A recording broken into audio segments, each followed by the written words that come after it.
Buenas tardes, ¿cómo andan? Aquí está reapareciendo la edición central de MBD Noticias en la pantalla de TV Ciudad con muchísima información y en la mitad de la semana. ¿Cómo te va, Natalia? Bien, ¿y tú, Martín? ¿Todo bien? En la mitad exacta, con la temperatura todavía alta, pero bastante nublado el día de hoy. Esperando que caigan esas lluvias pronosticadas que han llegado en cuentagotas y nunca tan bien dicho, por lo menos pasado el mediodía en mi barrio. Exactamente. Igualmente por acá, no sé cómo se habrá comportado en el resto del país, pero bueno, se siguen esperando esas lluvias, pero en realidad empezamos por otro tema, ¿no? Sí, porque la que llegó en cantidad fue la información vinculada al panorama educativo, porque el Instituto de Evaluación Educativa presentó el informe sobre el estado de la educación en Uruguay correspondiente a 2021-2022, en el que se destacan el alcance de metas de promoción, egreso y cobertura, pero no de asistencia, y también presenta cumplimiento dispar en términos de aprendizajes. En términos de presupuesto, en 2020 disminuyó 4% y esto no se revirtió en 2021 y 2022, por lo que el nivel actual es inferior al del año 2019. La presidenta del CODICEN de la ANEP, Virginia Cáceres, quien recién asumió ese cargo, destacó los resultados y dijo que hay desafíos y margen para aplicar las sugerencias del INED. Javier Lacida, presidente de ese organismo, defendió la transformación educativa y dijo que los principales problemas de la educación uruguaya no son presupuestales. El director frente amplista del instituto, Pablo Caggiani, mostró su preocupación por los niveles de aprendizaje. Muchos contenidos vinculados a ese tema, pero hay más. Hay más, repasamos los titulares. La justicia procesó con prisión al militar Ricardo Arap por homicidio especialmente agravado en la causa de los fusilados de Soca, ocurrido en noviembre de 1974. Hoy se desarrollaron las elecciones universitarias para elegir representantes de los órdenes estudiantil, docente y de personas egresadas para integrar la Asamblea General del Claustro y la Asamblea del Claustro de cada facultad. El director de Aeropuertos de Paraguay aseguró que la periodista uruguaya Patricia Martín no se trasladó en helicópteros dentro de ese país para entrevistar a Sebastián Marcet, pese a que así se informó en Canal 4. La organización Mujer Ahora denuncia que el actual gobierno es el primero que no recibió a la Red Uruguaya contra la Violencia Doméstica y Sexual desde la reapertura de la democracia. Los gremios de funcionarios judiciales, actuarios y defensores públicos exigen a la Suprema Corte de Justicia la remoción del director del Servicio Administrativo por prácticas violentas y acoso laboral. El Sindicato del Transporte Interdepartamental aprobó un paro de 48 horas y el lunes va a definir la fecha en caso de que no avancen las negociaciones vinculadas al despido de personal de Agencia Central. El plenario de la Cámara de Representantes retomará el próximo martes la discusión del proyecto de ley sobre financiamiento de los partidos para votar el artículo que refiere a la contraprestación por publicidad gratuita. El Senado brasileño aprobó la adhesión de Bolivia al Mercosur, última etapa pendiente para el ingreso definitivo del país andino, decisión que ya había sido ratificada por los parlamentos de Uruguay, Argentina y Paraguay. Javier Milei y Victoria Villarruel fueron proclamados por el Senado argentino como presidenta y vicepresidenta de la República. Milei confirmó al expresidente del Banco Central, Luis Caputo, como ministro de Economía.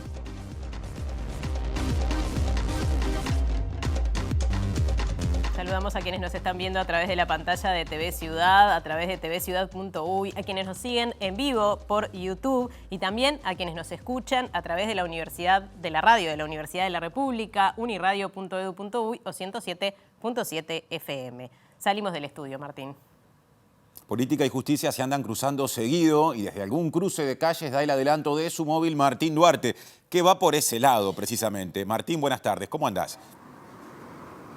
Martín, Natalia, buenas tardes para ustedes. Sí, en la jornada de hoy se conoció o se hizo público de alguna forma el dictamen de la fiscal Silvia Porteiro a propósito de la presentación que había hecho nuevamente en este año el Frente Amplio por las irregularidades del contrato o la extensión del contrato de Catón Matí hasta el año 2081.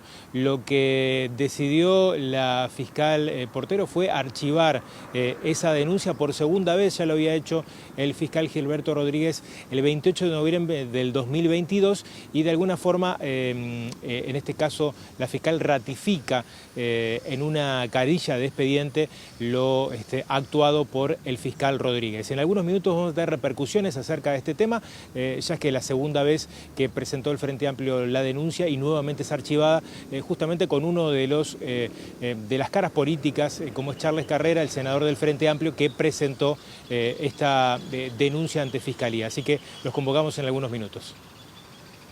Bueno, en estos días y en este mes tan especial se habla mucho de la ley de violencia basada en género, hasta dónde se aplica, qué presupuesto tiene.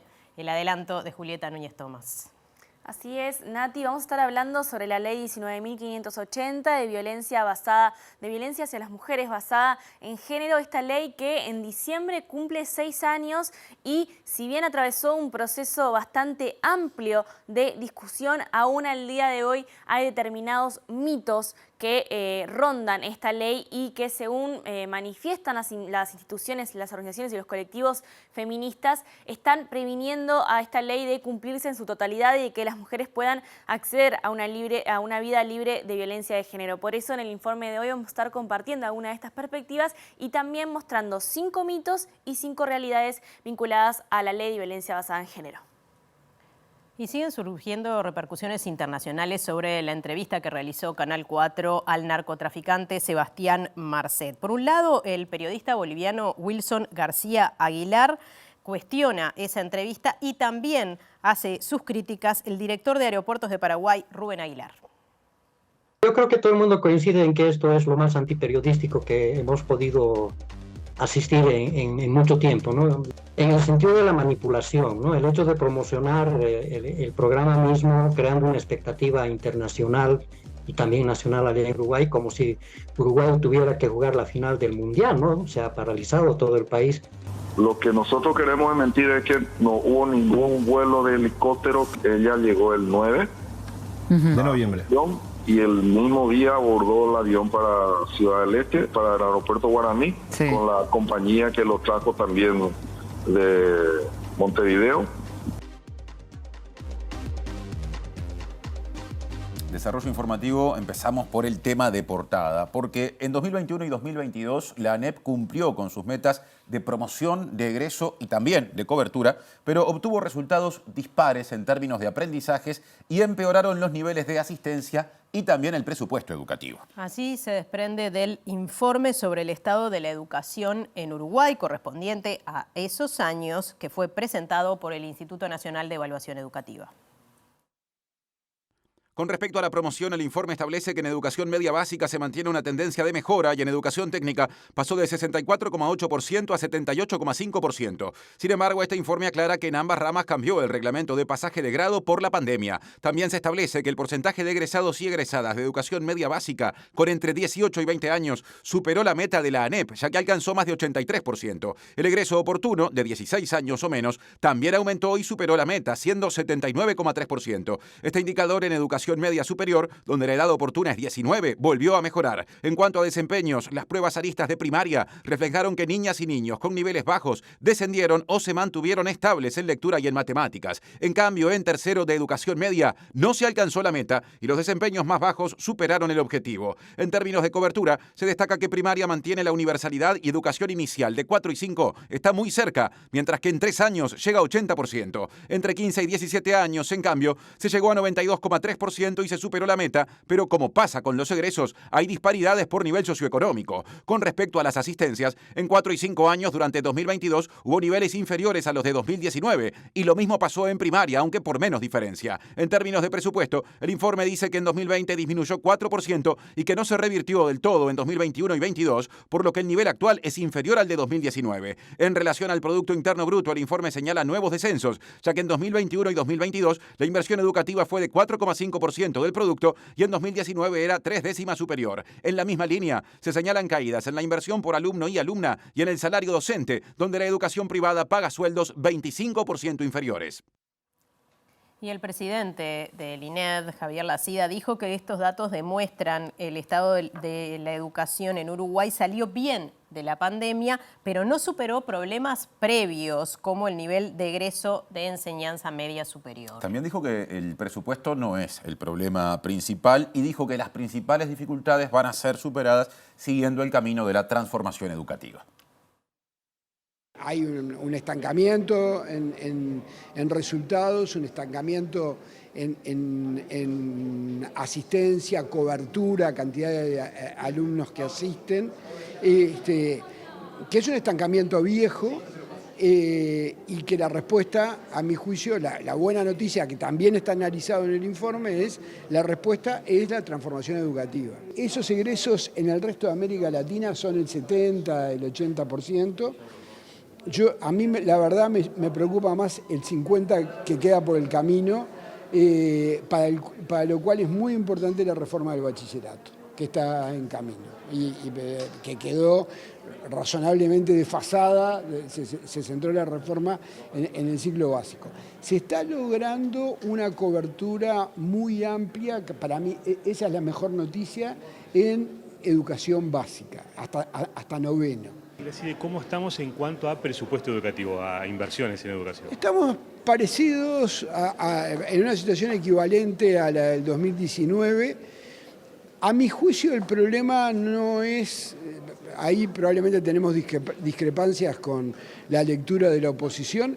El problema en educación hoy no es inversión, es calidad del gasto y eficiencia del gasto. Mientras tanto, el director Frente Amplista del INED, Pablo Casciani, dijo que los datos presentados hoy, demuestran que entre 2021 y 2022 hubo un recorte del presupuesto educativo. Se mostró preocupado por los niveles de aprendizaje y le atribuyó parte de los problemas que se evidencian al gobierno más que a la pandemia. Trae algunas cuestiones que son preocupantes en términos de desigualdad de aprendizajes, en términos de la cantidad de estudiantes en 3, que aumentamos la cobertura, digamos, pero tenemos menos niños y todavía falta incorporar niños. Lo mismo nos sucede en bachillerato.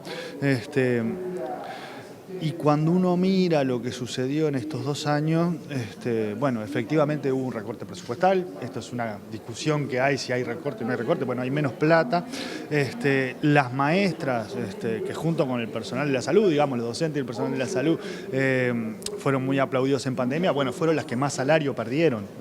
También con respecto al resto de los trabajadores que perdieron salario. Es decir, que hay allí algunos indicadores de cuestiones que son luces amarillas. Tenemos aprendizajes igual o peor y aumenta la cantidad de promovidos, y esto tiene que ver con el cambio en las reglas de juego, digamos, el reglamento de pasaje de grado, y ahí lo que hay que ver es cómo hacemos para evitar la repetición, pero sin resignar aprendizajes, porque eso es clave para los sistemas educativos.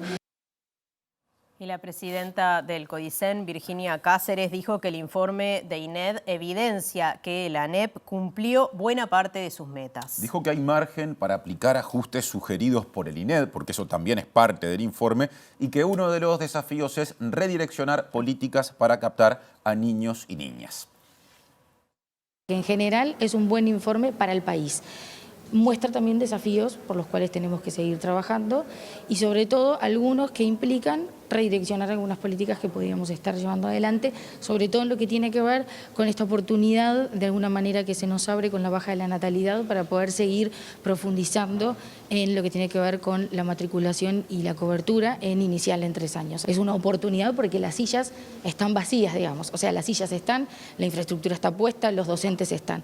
Lo que tenemos es la oportunidad de redireccionar la política para salir a buscar a los niños que habitualmente no concurren a los jardines por distintas razones, poder salir a buscarlos y hacia ahí es donde vamos a dirigir nuestras acciones. Vamos a generar instancias no solamente que tengan que ver con estos periodos especiales de inscripción que se abrieron ahora para diciembre, que seguramente haya en febrero, sino acciones específicas para salir a territorio a buscar a esos niños. Y en lo que tiene que ver con la transformación educativa, en la parte de la implementación, tenemos por supuesto un margen como para poder ajustar según las sugerencias del INED en lo que tiene que ver con la implementación en territorio. Virginia Cáceres también apuntó que la caída del presupuesto fue en 2020, año en que los dineros ejecutados fueron aprobados por el gobierno anterior. A partir de allí es que se empieza a dar un incremento. Esto, como decía en el informe, es una foto muy específica de los años 2021-2022. A partir de allí se generaron acciones específicas, convenios salariales que se firmaron con la coordinadora de sindicatos y otras acciones como partidas especiales para profesionalización y para directores de centros de mayor vulnerabilidad que no están impactadas en este informe. Y también habló Robert Silva, antecesor de Cáceres en el cargo de presidente del CODICEN de la ANEP. recientemente, hasta hace poco, ocupó ese cargo justamente, y actual precandidato presidencial colorado, y se mostró satisfecho con los datos del informe del INED. Asegura que demuestran que el camino de la transformación educativa es el correcto y que se cumplieron todas las metas que este gobierno se propuso. Alcanzamos las metas de egreso, alcanzamos las metas de aprendizaje en primaria, las metas de promoción. Hay un problema con la asistencia. Existiendo inequidades, ¿no?, entre quienes egresan. En el quintil más bajo es el 20 y pico %. Claro, fíjense lo que dice el INED. El INED dice que el Uruguay ha sido el país que menos aprendizajes perdió en la situación de pandemia. Y la inequidad se mantiene o ha disminuido, como en el caso de primaria, de algo que venía de antes de la pandemia. Entonces, claramente es un desafío que tenemos que afrontar, la inequidad. Usted decía que se había destinado más dinero a la educación, sin embargo el informe de INED dice que se gastó menos que en 2019. La reducción del presupuesto de la educación, como algunos lo dicen, mirándolo así, comenzó con el Frente Amplio en el 2020. Bueno, seguimos en educación, pero vamos a la educación terciaria, porque hoy fueron las elecciones universitarias y el rector de esa casa de estudios, Rodrigo Arim, destacó la relevancia de este acto. Un par de datos muy interesantes. Las elecciones de la Universidad de la República son los cuartos comicios a nivel nacional en cantidad de gente participando, y en esta ocasión, este año, se realizan mientras se conmemoran los 50 años de la intervención de la Universidad de la República, promovida por la última dictadura cívico-militar. Son elecciones muy relevantes para la Universidad de la República y que además valoramos mucho en un año muy particular. Se cumplen 50 años de la intervención de la universidad por parte de la dictadura cívico-militar, donde perdimos este derecho a voto y esta posibilidad de construir una universidad desde el gobierno de la autonomía. Por lo tanto, en este año más que nunca hay que reconocer y valorar lo que tenemos en este plano, ¿verdad? Arim destacó el rol de la universidad en el país y el crecimiento en el interior con nuevos polos de conocimiento e investigación, pese a que ha sufrido restricciones presupuestales. Tenemos un crecimiento inusitado desde la apertura democrática hasta la fecha. Tenemos más de 160.000 estudiantes en la universidad, con un desarrollo institucional que se ha diversificado. El ejemplo más claro, pero no el único, es el desarrollo en el interior del país, donde tenemos varios centros universitarios regionales con varias decenas de carreras que se pueden hacer completamente al interior del país. Es una universidad que está discutiendo cambios en su propia estructura, una universidad que está analizando la posibilidad de construir nuevos programas de investigación, como institutos de investigación que combinen docentes provenientes de distintos servicios universitarios o del extranjero. Por tanto, es una universidad que se está transformando. Y los cursos virtuales, digamos, la enseñanza virtual fue parte de la campaña rumbo hacia estas elecciones universitarias. La FEU, por ejemplo, planteó que el desarrollo de esa modalidad no debe ser un obstáculo para que haya un real crecimiento de la Universidad de la República. En cambio, desde la CGU se defendió esa modalidad bajo el criterio de que el estudiantado tenga distintas ofertas educativas.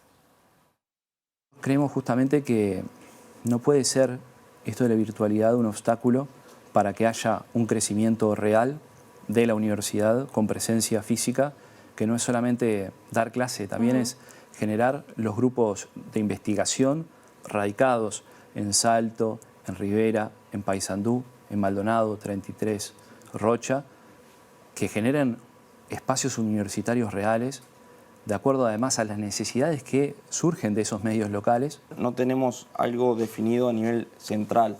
Obviamente sí hay distintos servicios que están manejando, que lo llevan a propuesta, y es para tener una opción más. Después es el estudiante el que elige si se queda en su casa estudiando, si va presencial o no, pero es para manejar distintas ofertas, distintas opciones, y hay carreras que dan para hacerla virtual. Hay otras que obviamente no. Bueno, cambiamos de tema, hablamos de Marcet. Sí. El director de Aeropuertos de Paraguay aseguró que la periodista uruguaya Patricia Martín no se trasladó en helicópteros dentro de ese país para entrevistar a Sebastián Marcet, como se informó cuando se presentó la entrevista en Canal 4. Lo que dijo es que la periodista llegó en avión hasta Ciudad del Este, que es en territorio paraguayo, muy cerca de la frontera con Argentina y Brasil, de lo que se conoce como la triple frontera, y que desde ese lugar completó su recorrido para entrevistarse con Marcet por tierra. Lo que estamos diciendo es que esta señora llegó a Paraguay en un vuelo de Paraná a ir de Montevideo y en pocas horas abordó otra aeronave de la misma compañía aérea y se trasladó a Ciudad del Este. O sea que en ningún momento él estuvo circulando helicóptero, ni helicóptero y todo eso. Y bueno, el resto seguramente la investigación que está haciendo el Ministerio Público sobre este tema seguramente tiene mayor información, pero lo que nosotros queremos desmentir es que no hubo ningún vuelo de helicóptero. Ella llegó el 9 de noviembre y el mismo día abordó el avión para Ciudad del Este, para el aeropuerto Guaraní, con la compañía que lo trajo también de Montevideo, y el día 12 llegó acá de vuelta a Asunción de Guaraní, y bueno, unas horas más abordó el avión para irse a Montevideo. Consultado por el caso Marcet en general, el presidente Luis Lacalle Pou dijo que el gobierno no negocia con narcotraficantes y defendió lo actuado por los ministerios del Interior y de Relaciones Exteriores. El presidente se mostró confiado en que la coordinación de las policías permitirá capturar al narcotraficante. El resumen es, el gobierno a través de sus ministerios, en este caso Ministerio del Interior y eventualmente Cancillería, hace las averiguaciones necesarias, generó las alertas que había que generar. El gobierno no negocia con narcotraficantes, eso está medianamente claro, no debería ni decirlo.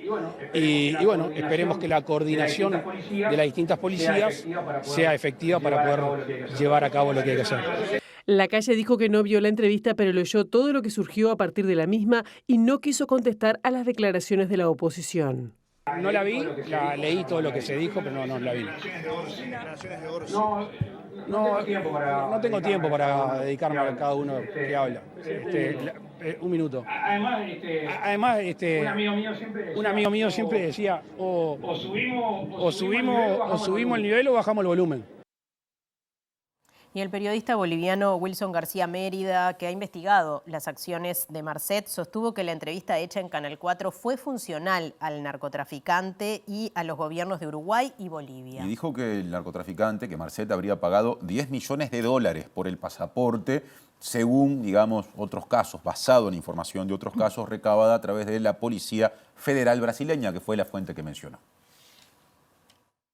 Yo creo que todo el mundo coincide en que esto es lo más antiperiodístico que hemos podido asistir en mucho tiempo, ¿no? En el sentido de la manipulación, ¿no? El hecho de promocionar el programa mismo, creando una expectativa internacional y también nacional allá en Uruguay, como si Uruguay tuviera que jugar la final del Mundial, ¿no? Se ha paralizado todo el país esperando una entrevista realmente reveladora, ¿no? Y un buen trabajo periodístico, todo el mundo creía eso. Muy en función a las mentiras que está difundiendo, no solo en este caso el prófugo, sino también tanto los gobiernos de Uruguay como de Bolivia, ¿no? García sostuvo que el cálculo estimativo realizado por la Policía Federal del Brasil, tomando de referencia el accionar del primer comando de la capital de Brasil, indica que Marcet habría pagado $10 millones por el pasaporte uruguayo. De acuerdo al cálculo que hacen ellos, es que ese pasaporte, por las condiciones en que ha sido entregada, tan dolosa y además de manera tan expedita allá en Dubái, no ha costado menos de $10 millones. El parámetro que ellos utilizan es básicamente el tarifario, entre comillas, que utiliza el PCC en casos de procesos judiciales. Presenta Antel, que ahora te da Disney+ y Star+ al mejor precio. Novedades sobre la denuncia por la concesión de la terminal de contenedores del puerto. Nos amplía nuestro compañero Martín Duarte. Así es, Natalia, le vamos a estar ampliando un poco las repercusiones acerca del conocimiento del archivo por segunda vez de esta causa por parte de la fiscal Portero. Ya lo había hecho en el 2022 el fiscal Gilberto Rodríguez. Estamos con el senador Charles Carrera. El Frente Amplio, bueno, presentó por segunda vez este año este recurso. Bueno, ¿qué primera lectura se hace de este segundo archivo de la causa, Carrera? No, lo recibimos con tranquilidad. Nuestro compromiso del Frente Amplio es seguir luchando por la soberanía del país, por el desarrollo, por seguir denunciando que este es un acuerdo ilegal, que es inconveniente para los intereses nacionales. y vamos a seguir desarrollando todas las acciones políticas y judiciales que estén a nuestro alcance. Hay que tener en cuenta que nuestros diputados tienen una acción de nulidad ante el Tribunal de lo Contencioso Administrativo y nosotros vamos a seguir desarrollando todas las acciones. Yo creo que acá lo importante de destacar es que esta fiscal, como lo hizo el fiscal anterior, reconoce que acá existieron una serie de ilegalidades y arbitrariedades cometidas por las autoridades del Poder Ejecutivo. Ella no la encuadra dentro de una figura jurídica del punto de vista penal, pero eso no quiere decir que esto no tenga consecuencias desde el punto de vista administrativo o desde el punto de vista civil. Entonces yo creo que lo importante es eso, que hay que seguir con esta causa. Esta es una causa nacional. Acá se hipotecaron los intereses del país hasta el año 2081 y esto afecta al desarrollo, se ha cedido soberanía y nosotros vamos a seguir denunciando. Así que nosotros... Cuando habla de seguir denunciando, ¿a través de qué otros mecanismos se pueden estudiar o se prevé alguna presentación de este recurso en otros ámbitos? No, en principio, hasta que no hayan elementos nuevos, esto no puede volver a la justicia, a la Fiscalía Penal en sí. Pero como te decía, hay una acción ante el Tribunal de lo Contencioso Administrativo. Yo le he dicho a algunos colegas tuyos que si el fiscal Porteiro, la fiscal Porteiro y el fiscal Rodríguez fueran ministros del Tribunal de lo Contencioso Administrativo, este acuerdo lo anulaban, porque reconocen que hay ilegalidades y que hay arbitrariedades.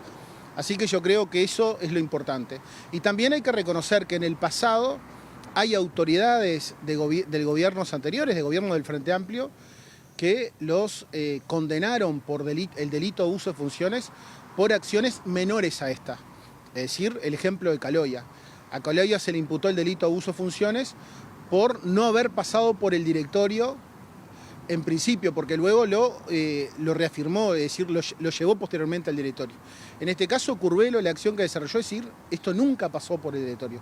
Esto violenta todo el ordenamiento jurídico portuario. Así que, en principio, como te decía, nosotros respetamos el fallo, no lo compartimos y vamos a seguir desarrollando todas las acciones que estén a nuestro alcance, las acciones políticas. Es decir, hoy hay un conflicto en el puerto donde hay un conjunto de trabajadores que han sido afectados en su puesto de trabajo. Lo que denunciábamos hace 2 años atrás, todo lo que tiene que ver con la competitividad, hoy nos da la razón lo que es la Asociación de Exportadores, las diferentes gremiales. Es decir, este acuerdo es ilegal y es inconveniente y nosotros con la tranquilidad que siempre tuvimos vamos a seguir trabajando. Senadora, aprovecho para preguntarle algunos otros temas que estuvieron en esta semana en discusión, puntualmente a partir de la entrevista a Sebastián Marcet del pasado domingo y las repercusiones que han tenido en el ámbito fiscal y en el ámbito político. ¿Pudo ver esa entrevista? ¿Qué conclusiones ha sacado de lo que ha pasado en los últimos días? Yo en principio lo que te puedo decir es que tengo una tranquilidad en el sentido de señalar que ayer salió el fiscal de corte, me parece importante que el fiscal de corte señale que en Uruguay no se negocia con narcos. Luego lo vimos al presidente y al secretario de Presidencia que reafirmaron esa posición de la Fiscalía. Hace semanas que se venía diciendo que aquí en Uruguay el abogado Marcet estaba negociando con autoridades del Ministerio del Interior y con la Fiscalía.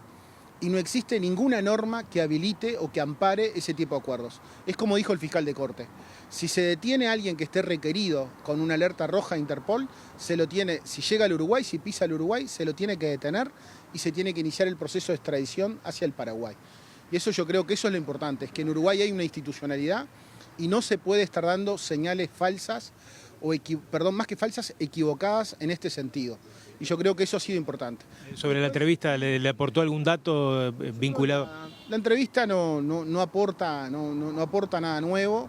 Es decir, lo que llama la atención, algunos dirigentes, Yamandú ya lo ha señalado, Pacha, de dirigentes de mi sector político, han señalado que lo que llama la atención es la coincidencia entre lo que señala el narcotraficante peligroso y pesado Marcet y la posición del Poder Ejecutivo, es decir, de las autoridades de gobierno. Nosotros eso nos ha llamado la atención, pero también acá hay que tener claro una cosa. Lo que diga este narcotraficante, es decir, no se puede llevar en consideración. Es un delincuente y no puede ser utilizado no puede ser utilizado por ninguna parte. Yo creo que realmente... ¿Le parece que la entrevista surge en este momento en función de lo que hablábamos recién, de una posible negociación del abogado de Marcet? Yo creo que lo que le debe quedar claro a la audiencia es que no existe norma que ampare ningún tipo de negociación. Es decir, aquí en Uruguay no existen ese tipo de normas. Aquí en Uruguay lo que sí existe, es decir, esta es una persona peligrosa que tiene un rol en el narcotráfico a nivel del Cono Sur. Es el gerente de la hidrovía del río Paraná, Paraguay y Uruguay. Es decir, es el que está manejando ese circuito delictivo. Entonces lo que debe quedar claro es decir, no le haría nada bien al país que esa persona venga al Uruguay. Es decir, lo importante es, ojalá que se lo capture y que pague la pena que tiene que pagar ante las autoridades, porque es una persona que ha hecho mucho daño, no solamente en el Uruguay, sino en el continente, y con este tráfico, con el tráfico ilícito de drogas. Senador, le agradezco mucho estos minutos. Compañeros, seguimos por allí, luego de abordar algunos temas vinculados al archivo de la denuncia a propósito del puerto y algunas repercusiones de lo que ha dejado el caso Marcet. Presentó Antel, que ahora te da Disney+ y Star+ al mejor precio.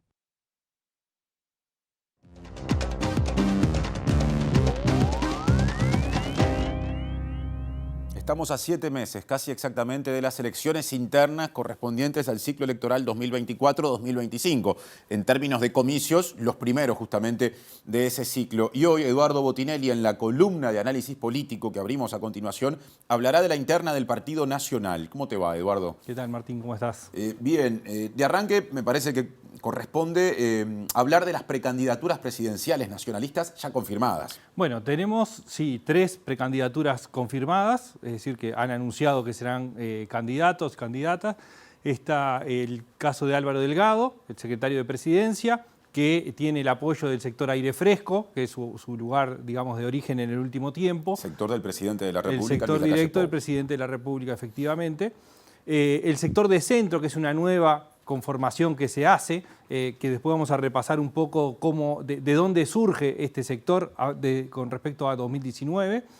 Después tenemos a Laura Raffo, conformó un sector que se llama Sumar, que también tiene confluencias de otros sectores. La más importante, el herrerismo, que está ahí adentro. Bueno, el herrerismo es la base inicial de su propia candidatura, quien lanza su candidatura.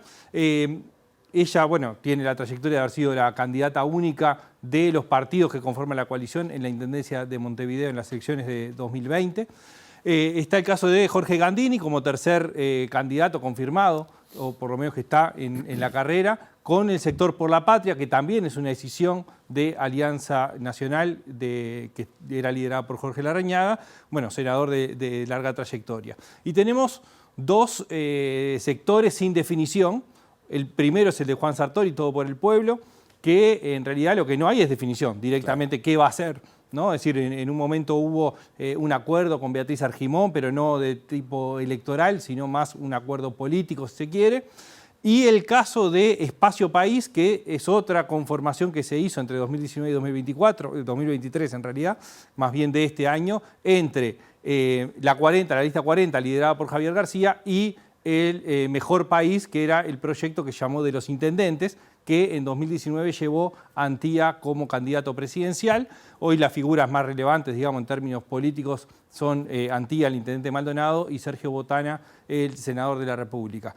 Estos son los 2 sectores que están sin definición, por lo menos por ahora, y no se descarta que de ahí pueda surgir alguna candidatura adicional. Es decir, en principio hay 3 confirmadas, puede dar lugar a haber una cuarta o incluso una quinta candidatura, aunque no aparece como lo más probable, digamos. ¿Y cuáles son las diferencias entre este escenario y el del año 2019? Bueno, en la segunda placa que tenemos muestra justamente qué cambios se dieron entre 2019 y la oferta que se está conformando ahora.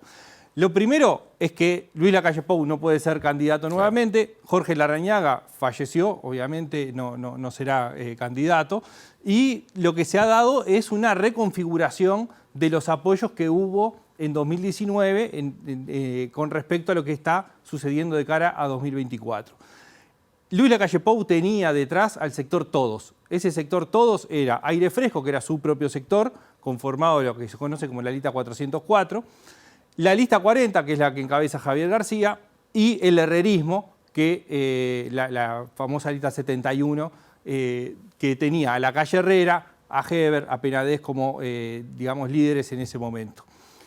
De ahí se separaron en 3 partes hasta el momento. Una apoya a Álvaro Delgado, que es Aire Fresco. Sí. La otra apoya a Laura Raffo, que es el herrerismo. Y la otra, que es la lista 40, conformó el Espacio País con Mejor País, el grupo liderado por Antilla. Y está pendiente su definición con respecto al proceso. Y efectivamente, electoral. en principio tenemos la posibilidad que ese espacio apoye a Delgado o que vaya con candidatura propia. Eso es lo que hoy está sin definición. Alianza Nacional también tuvo una separación importante. Hay una parte que es lo que la base que conforma de centro, que es una decisión de Alianza Nacional, donde aparece una serie de dirigentes que surgen de Alianza Nacional y apoyan la candidatura de Álvaro Delgado. Entre ellos también hay intendentes del interior. Hay intendentes, hay Calabria, por ejemplo, que era el director general del Ministerio del Interior. Hoy asesor de presidencia trabajando muy cerca de Delgado. Exactamente, ¿no? Otra de las partes de Alianza Nacional fue hacia el apoyo a la candidatura de Laura Raffo, ¿no? Principalmente está Carlos Camí, el senador, está Guillermo Besossi, el intendente de Soriano, por poner algunos nombres. Sí.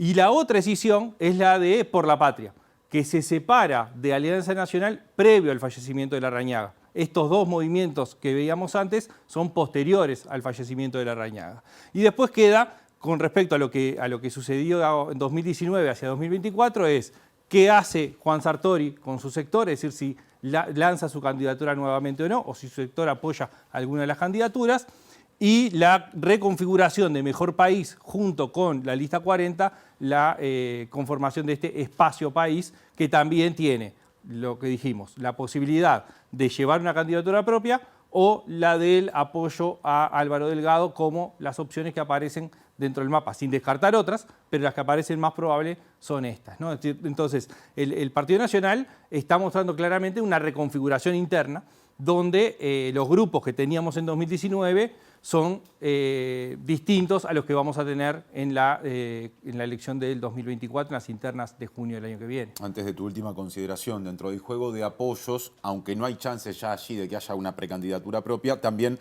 resta la definición del sector de Beatriz Argimón, futuro nacional, o ya se puede anotar dentro de una de las opciones. Está dentro de las opciones de Álvaro Delgado, ¿no? Es decir, que recientemente estaba esa posibilidad, pero finalmente el acuerdo que ya se había alcanzado hace un mes y medio más o menos, terminó de ratificarse cuando Álvaro Delgado hizo el discurso donde aceptaba la candidatura, y ahí se hizo explícito el apoyo de Beatriz Argimón y de Futuro Nacional. Con el tablero que acabas de dejar planteado, ¿qué se puede decir como primera mirada en términos de análisis político de la carrera por la precandidatura del partido de gobierno en este momento, que es el Partido Nacional? Bueno, sí, es el oficialismo, es decir, el oficialismo neto, ¿no?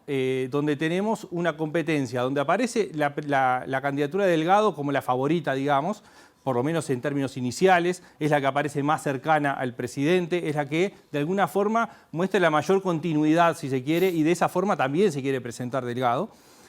Aparecen las dos candidaturas desafiantes, la de Laura Raffo, la de Gandini, con perfiles distintos. Laura Raffo quizás también sumándose o buscando acercarse a la figura de la calle Pou. Creo que nadie se quiere despegar de esa figura, claro, en la medida que tiene los niveles de apoyo que tiene en términos de imagen personal. Y aparecen con perfiles distintos estos dos desafiantes. Laura Raffo, sin buscar diferenciarse mucho, buscar nichos donde diferenciarse y sobre todo haciendo un foco en temas económicos, siendo economista, buscando un diferencial por ese lado, y Gandini por otra línea distinta, que es la de la reivindicación de la bandera wilsonista. De alguna forma, las otras dos candidaturas también están buscando llevar la bandera del wilsonismo adentro de sus sectores. De hecho, en realidad, esto que vimos de las reconfiguraciones de Alianza Nacional lleva también un poco de wilsonismo, si se quiere, a cada una de las candidaturas. Lo que Gandini está buscando es posicionarse como la bandera wilsonista y la generación de un espacio propio relevante en esta competencia. Bien. Bueno, gracias Eduardo por este análisis de interna, y vendrán más con los meses y las semanas. Sin duda, tenemos mucho por delante. Seguimos adelante en MBD Noticias con asuntos que también están vinculados a la campaña electoral. Sí, Martín, porque el plenario de la Cámara de Representantes retomará el próximo martes la discusión del proyecto de ley sobre financiamiento de los partidos para reconsiderar el artículo que refiere a la unificación de tarifas para la propaganda paga en televisión y los minutos gratis en las tandas. El diputado Frente Amplista Carlos Varela dijo que tiene que haber reglas de juego que garanticen que todos los partidos accedan a los medios en iguales condiciones. Tenemos un nuevo marco que en la medida que el Senado lo reafirme, los partidos van a tener una ley que contempla su financiamiento y lo va a hacer transparente. Hay otra parte que tiene que ver con el tema de la publicidad gratuita y la publicidad paga, que fue controversial, pero que se votó también. Y queda la parte de la compensación, que nosotros no lo votábamos en las actuales circunstancias y con la actual redacción. Hay una segunda Cámara, que es el Senado, que podrá reconsiderar esa decisión. La distribución de los minutos de publicidad partidaria y la posible compensación a las empresas sigue siendo uno de los puntos de desacuerdo, sobre todo porque hay diferencias con las cifras manejadas por Andebu. Nos faltaba un dato que era muy importante: ¿cuánto significaba para la sociedad toda esa compensación? Los datos que teníamos eran los de Andebu, que los dio en la sala, que nos parece una cifra exorbitante. Los que tenemos experiencia en campañas electorales sabemos que los partidos políticos no gastamos eso. Hablaron de 25 millones de dólares. Tiene que haber reglas de juego que aseguren que todos los partidos accedan a los medios de comunicación en las mismas condiciones. Para nosotros eso es democracia. Miramos hacia el pasado reciente, crímenes de la dictadura, porque la jueza Isaura Tórtora determinó el procesamiento con prisión del militar retirado José Ricardo Arab por el fusilamiento en Soca, Canelones, en 1974, de 5 personas. Graciela Estefanel, Héctor Brum, María de los Ángeles Corvo, Floreal Amaral y Mirta Hernández. Arab se lo responsabilizó de 5 delitos de homicidio muy especialmente agravados, 2 delitos de privación de libertad y 1 delito de supresión de libertad. Los familiares, las víctimas lo reconocen cada vez que reciben una de estas noticias. Es importante, pero muy tardío y selectivo por varias razones. Y este es uno de los efectos perversos de la impunidad en este país y en cualquier otro país. Crímenes cometidos por el poder, desde el poder, salidas negociadas y pactos de impunidad que arrojan estos resultados. De todas maneras, creo que es un pronunciamiento importante el de la doctora Isaura Tórtora. Pone el foco en el Servicio de Información y Defensa. Me parece que está bueno explicar por qué es emblemático. Esto ocurrió en noviembre de 74. Prestemos atención a la fecha. Antes de lo que se llama el Plan Cóndor y aún antes del golpe de Estado en Argentina, ya había coordinación represiva entre Uruguay y Argentina y fueron secuestrados efectivamente 6 personas, militantes, 5 de ellos del MLN Tupamaros, trasladados ilegalmente a Uruguay, torturados en una casa en Punta Gorda, conocida como el Infierno Chico, y luego ejecutados. Esto es una aberración cometida por el Servicio de Información y Defensa. Por eso es importante poner foco en este cuerpo de la represión que no luchaba contra la subversión. En 1974 la subversión gobernaba, el gobierno civil-militar era el sedicioso.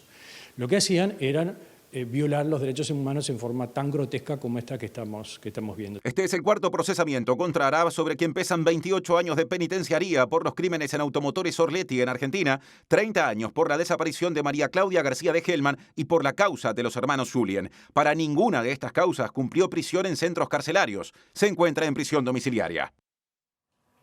Y el senador y líder cabildante Guido Manini Ríos dijo que su partido no adhirió a la proclama del reciente acto realizado en el Obelisco porque no siempre hubo democracia plena en los últimos 40 años. Claro, en su programa en Radio Oriental dijo que eso pasó en el año 2011 cuando el Parlamento dejó sin efecto la ley de caducidad, dejando de lado, o a su entender, desconociendo el resultado del referéndum de 1989 y del plebiscito del año 2009.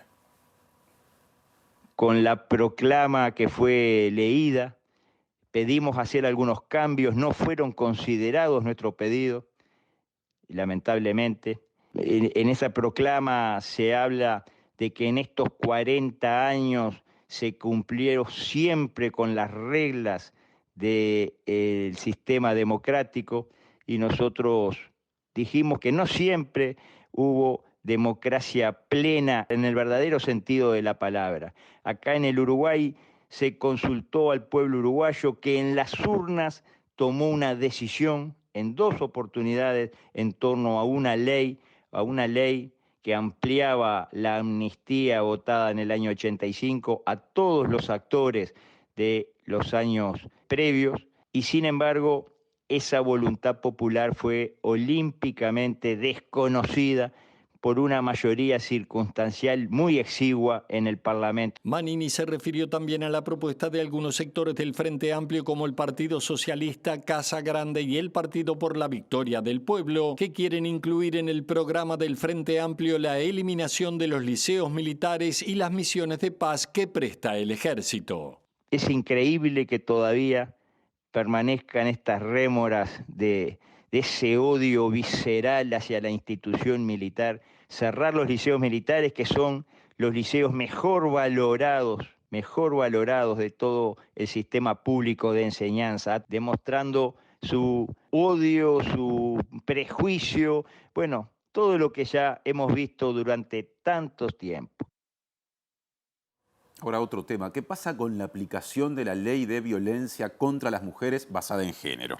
De eso nos va a hablar Julieta Núñez más adelante. Así es, compañeros, como les mencionaba al inicio, en diciembre se cumplen 6 años de la aprobación de la ley 19.580 de violencia hacia las mujeres basada en género. Fue una ley que tuvo un proceso de discusión bastante amplio, que fue impulsado por la sociedad civil, en particular por los colectivos de mujeres que luchan justamente por sus derechos. Es una ley que, protocoliza cómo debe ser la atención frente a situaciones de violencia que sufren las mujeres, no únicamente violencia física, violencia verbal, sino otros tipos de violencia también. Esta fue una ley que en el proceso de discusión y de aprobación parlamentaria, tuvo muchas resistencias, resistencias de tipo político, ideológico, también educativo, distintas resistencias, y un panel que se configuró ayer, invitado por la asociación, el colectivo, en realidad la cooperativa Mujer Ahora, que es una cooperativa que trabaja justamente en la defensa de los derechos de las mujeres y su acceso a la justicia, estuvo conceptualizando qué ha sucedido en estos 6 años con esas resistencias y también de alguna manera cómo esas resistencias se han convertido, se han generado o han sido pie para distintos mitos alrededor de esta ley, que lo que hacen es impedir el cumplimiento de esta ley e impedir que las mujeres accedan plenamente a la defensa de sus derechos y a una vida libre de violencia basada en género, justamente. Cuando hablamos con Marina Morelli, que es una abogada que es especialista en estos temas y que además es impulsora, es creadora, fundadora y está en Mujer Ahora, esta organización como les mencionaba, nos decía que esta ley, que tiene tantas dificultades para cumplirse al pie de la letra, para cumplirse en su totalidad, como está expresada en estos casi 100 artículos que tiene, las razones por las que no ha logrado cumplirse en términos de cantidad de funcionarios asignados para la justicia especializada, de capacitación, de formación, también de atención en los distintos servicios y de conocimiento por parte de las mujeres de esta ley, tiene que ver con una falta de voluntad política. Por eso fue que le consultamos en primera instancia en esta charla, como les digo, sobre mitos y resistencias de la ley 19.580, le consultamos a Marina Morelli, en qué momento estaba esta ley y qué era lo que faltaba de alguna manera para poder entablar una conversación con el Estado, con los distintos agentes del Estado, para lograr efectivizar los derechos de los que habla esta ley.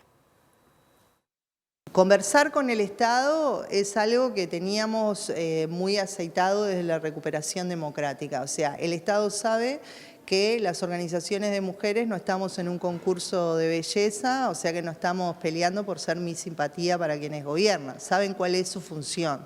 Lamentablemente, desde el 2020, desde que se instaló esta última administración gubernamental, hemos visto bueno, que no están entendiendo mucho el funcionamiento y hay cuestiones graves que han pasado, como la exclusión de la red nacional contra la lucha contra la violencia doméstica y sexual, que fue excluida de las mesas de rendición de cuenta de los 25 de noviembre, que era histórico que el Estado fuera y anunciara que había hecho, bueno, las cosas bien, lo que considera los desafíos por delante, y que la red tuviera su lugar en esa mesa para poder dar la visión de la sociedad civil, porque estamos hablando del Consejo Nacional por una vida libre de violencia hacia las mujeres. Y sin embargo, desde el 2020 eso no lo hemos vivido. En los 4 años que va a ser que lleva esta administración de gobierno, el presidente no tuvo 5 minutos para poder recibir a la red. En democracia creo que va a ser el primer presidente que no tenga un lugar en la agenda para poder recibirnos, y eso es sumamente grave.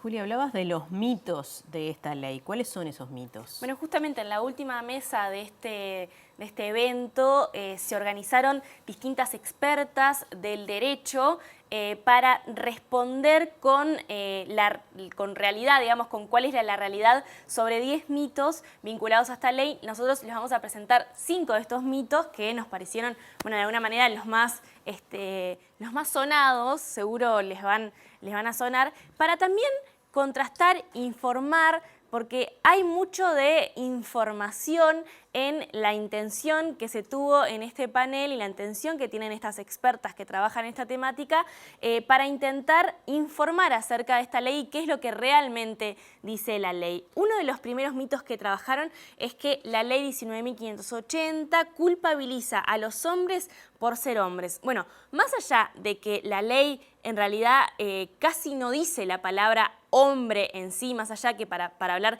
de un principio de igualdad, lo que mencionaban en este panel es que la ley determina a la mujer como destinataria de la violencia, pero en ningún momento determina quién la ejecuta. Es decir, es la mujer que puede llegar a ser víctima de esa violencia, pero no dice que únicamente el hombre es quien ejecuta esa violencia. De hecho, esto está en el artículo 4 de la ley, que dice que quedan comprendidas tanto las conductas perpetradas por el Estado o por sus agentes, como por instituciones privadas o particulares. Es decir, no aclara en ningún caso cuál es el género de quien puede realizar esta violencia que está penada, digamos, en esta ley. Vamos a ver el siguiente mito, el mito número 2, que dice: los hombres van presos porque vale más la palabra de la mujer. Se ha hablado mucho sobre esto, se ha hablado mucho también sobre las denuncias falsas, por ejemplo, y lo que mencionaban ayer estas expertas es que la ley de violencia hacia las mujeres basada en género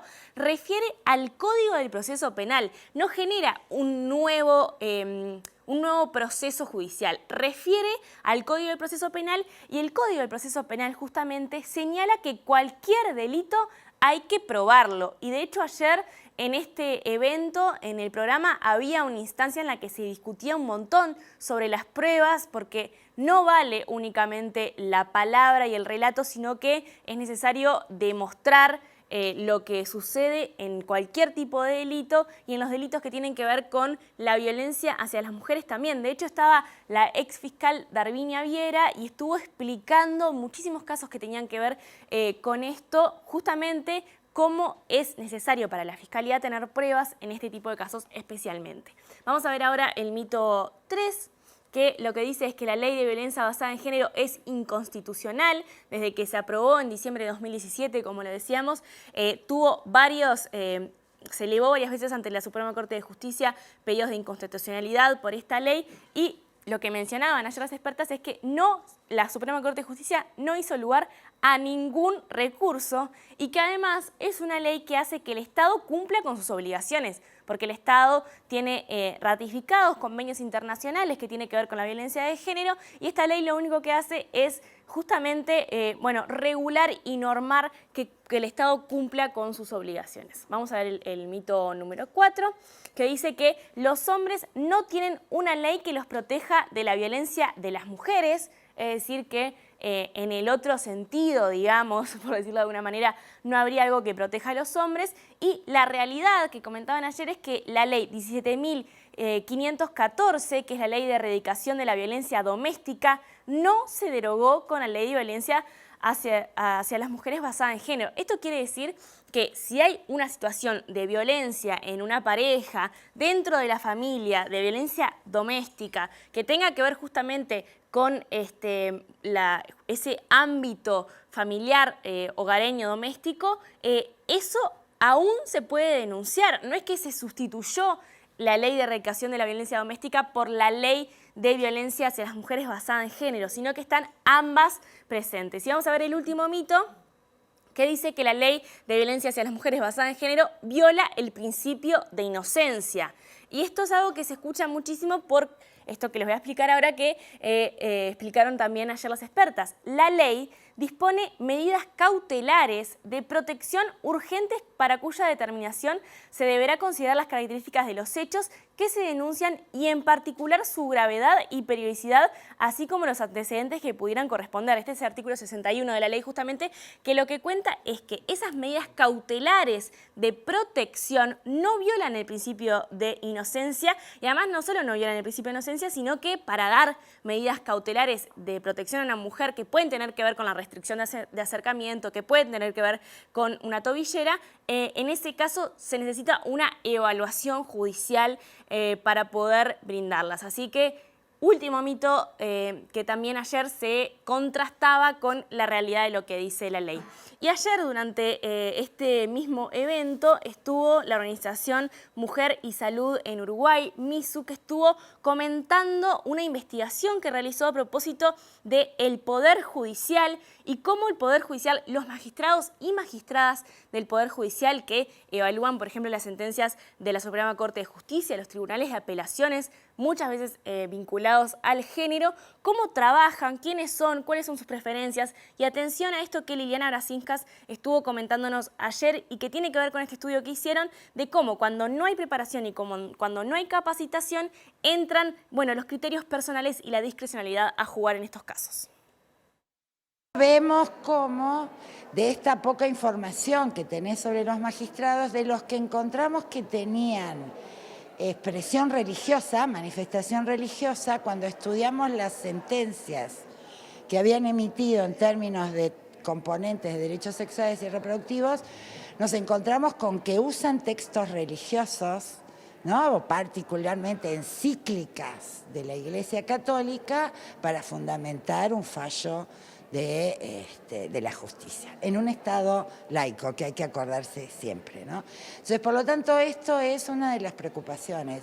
Si no hay una formación teórica, técnica, profesional de quienes actúan, lo van a hacer desde su sistema de valores, desde su sistema de creencias, y eso genera discrecionalidad en un fallo judicial, ni más ni menos, que va a determinar el futuro de esa persona, las condiciones de vida de esa persona. La formación en género es optativa y la formación en derechos sexuales y reproductivos simple y llanamente no existe. Por lo tanto, esto es crucial, es urgente, debe entrar, porque además tenemos leyes que deben ampararse porque reconocen estos derechos. Presenta Mercado Agrícola de Montevideo, en el corazón de un barrio donde late la ciudad. Mercado de Historias. Mercado de Historia.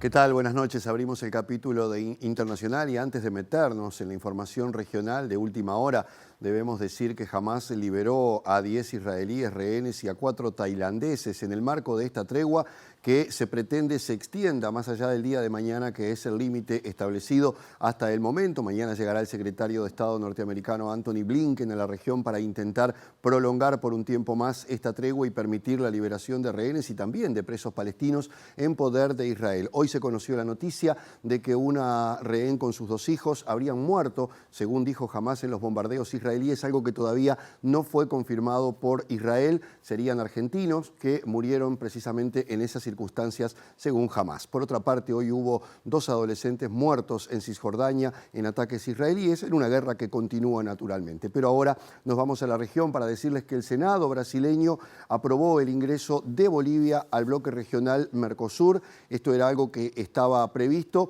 pero que faltaba el voto del Senado brasileño para que se consolidara.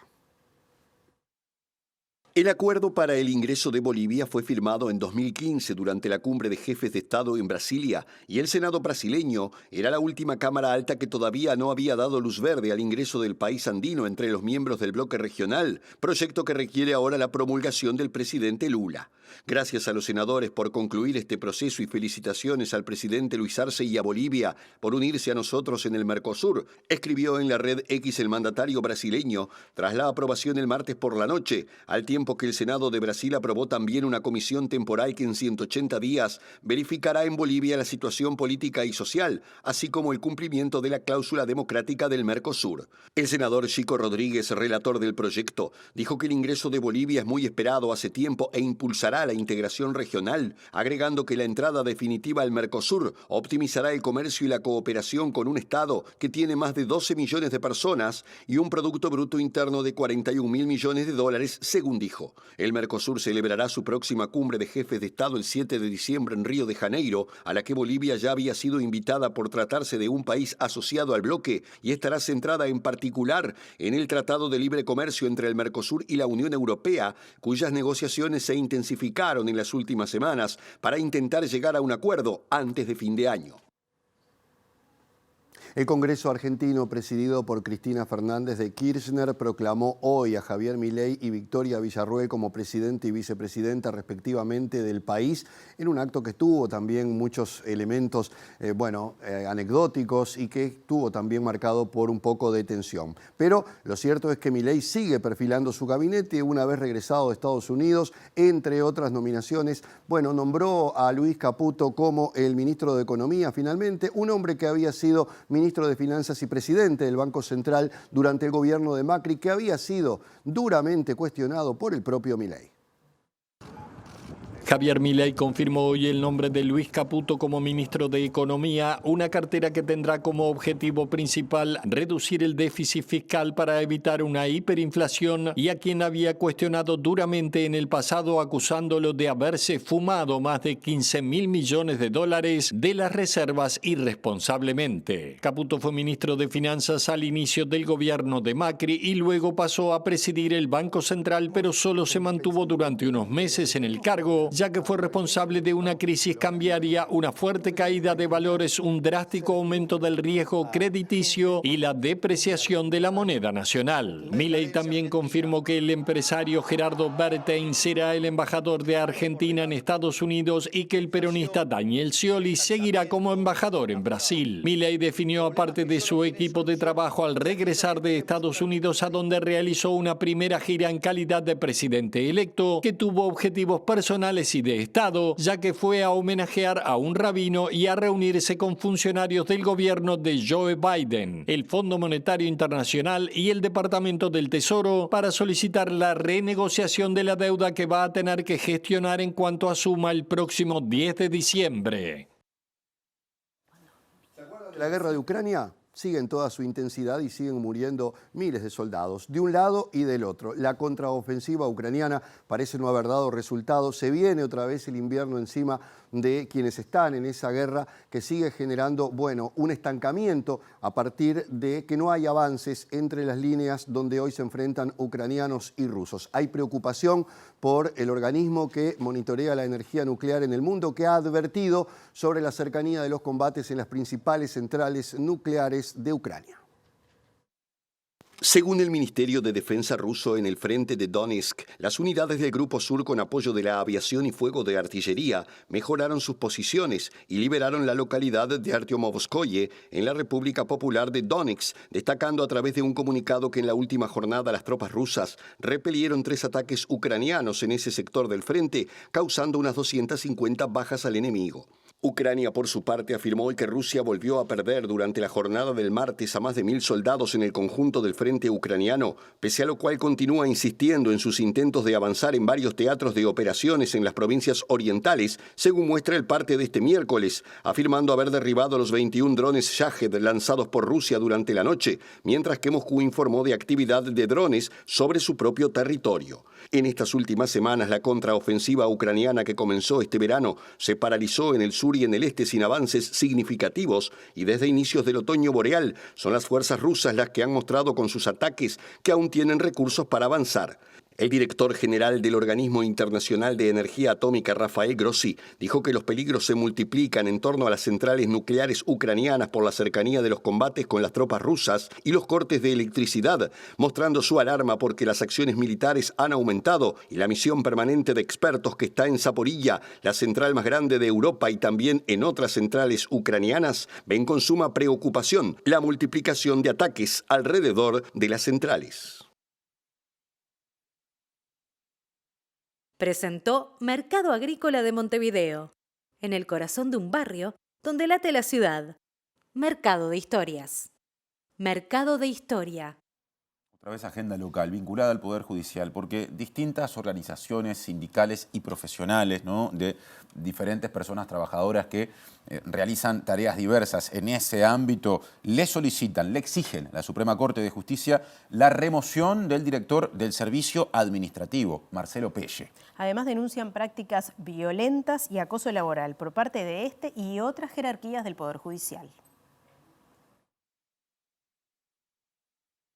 De Justicia, las asociaciones de funcionarios judiciales, actuarios, defensores públicos, informáticos judiciales y psicólogos del Instituto Técnico Forense denuncian por acoso y violencia a varios jerarcas del Poder Judicial y exigen la remoción del director del Servicio Administrativo, Marcelo Pelle. Lo que desata esta situación es un insuceso que pasó la semana pasada con un luctuoso, donde un compañero desgraciadamente toma la decisión de quitarse la vida a raíz del hostigamiento que estaba recibiendo en una de las oficinas más importantes del Poder Judicial.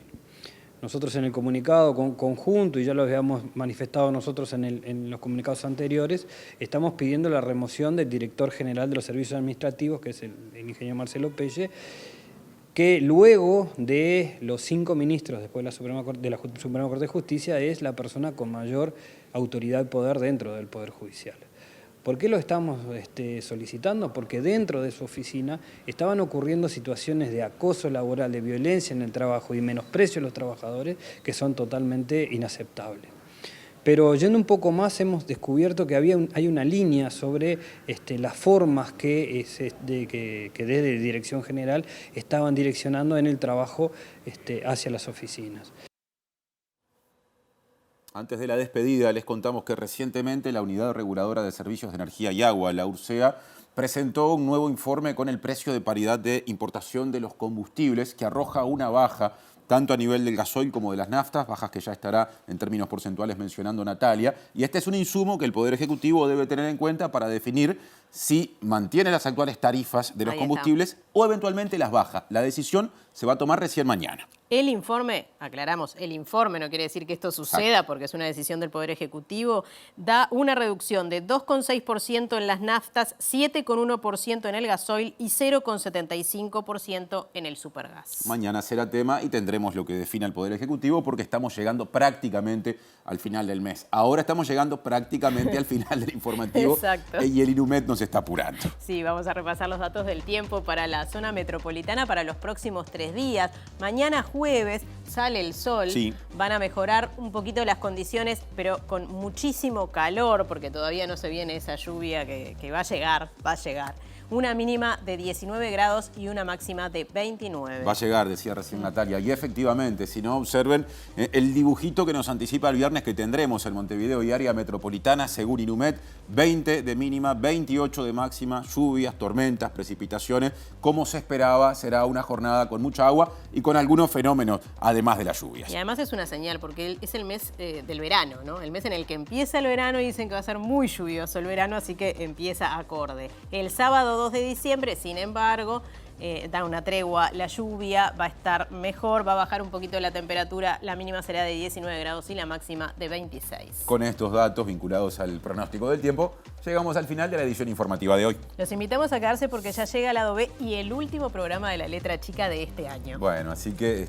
queda hecha la invitación, el saludo a las y los compañeros, porque seguramente traigan contenidos acordes con la ocasión justamente. El saludo, las felicitaciones y que disfruten de las vacaciones que empiezan antes que los demás. Quienes pueden, ¿no? No quien quiere, sino quien puede. Bueno, nosotros nos reencontramos mañana. Hasta mañana, que pasen bien.